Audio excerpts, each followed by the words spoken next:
Alors, le point suivant ne fait pas l'objet d'un vote, c'est une information. Nous, les fois précédentes, les mandats précédents, nous délibérions, mais M. Bonneau, qui a creusé un petit peu la question, a mis en évidence que les représentants du CT, comité technique, à parité avec le personnel, et le comité d'hygiène et de sécurité et des conditions de travail, le CHSCT, ne sont pas désignés par un vote du Conseil, mais par un arrêté pris par le maire.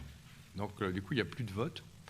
Et je vais donner la parole à monsieur Épervier qui la demande. Mais moi, je souhaitais, par transparence, vous dire qui allait nous représenter. Voilà.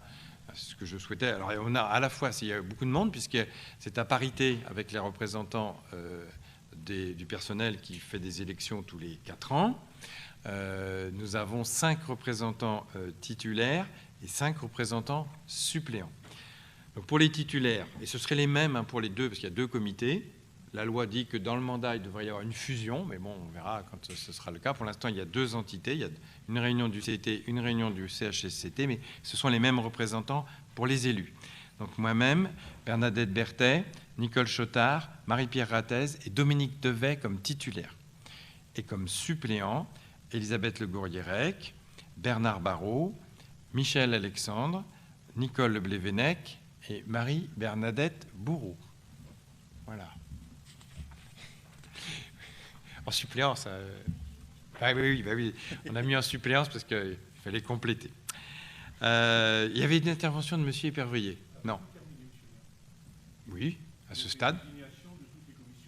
Ah, oui, à ma connaissance, oui. Je voulais quand même vous remercier pour votre esprit d'ouverture. Nous sommes submergés de commissions. Vous nous avez proposé à chaque fois des candidats. Je vous remercie, les mandats se suivent, ils se ressemblent. Je regrette quand même que vous laissiez de côté 40% des Bosséens.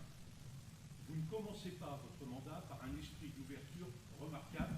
J'espère et j'ai confiance, les choses vont sûrement s'améliorer. Vous me direz, on part de tellement loin. Voilà, j'ai terminé. Déclaration étonnante, parce qu'il y a un peu d'ironie, je pense, dans vos propos. D'une part, de notre côté, nous souhaitons respecter la loi. Donc, lorsqu'il y a des cadres juridiques qui sont donnés avec des représentations, nous les respectons strictement. Nous allons plus loin que la loi, puisque dans un certain nombre de cas, rien n'est dit. Donc, la majorité pourrait rafler 100% des représentations. Donc, nous vous proposons, c'est tout à fait libre. Donc, ça, c'est tout à fait une ouverture, effectivement. Et puis, je rappelle que moi, j'ai connu la situation inverse, qui n'est pas facile, ça, je veux bien le reconnaître, mais j'ai été dans l'opposition. Vous étiez dans la majorité, et je n'ai pas vu plus de différence, peut-être même moins.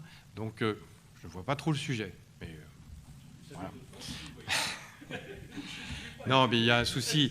C'est vrai que pour le CIVOM, comme pour la représentation du personnel, il est extrêmement important. Après, il faut être bien sûr dans la peau de ceux qui sont en charge de la gestion de la commune.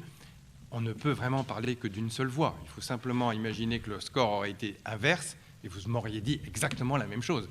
Que la commune, quand il s'agit de s'exprimer vis-à-vis ces autres communes, on ne peut pas nous avoir moins de représentants ou créer le risque d'une zizanie. C'est pas possible. Et vis-à-vis du personnel, c'est pareil. Monsieur le maire, permettez-moi de vous dire, en tout, avec beaucoup de respect pour votre fonction, que ce que vous dites là, si on avait été élu, ce n'est juste l'expression d'un procès d'intention. Oui, bien sûr, bien sûr. Mais voilà, mais j'ai vu dans le passé comment ça s'était passé aussi, j'ai quand même un peu de mémoire.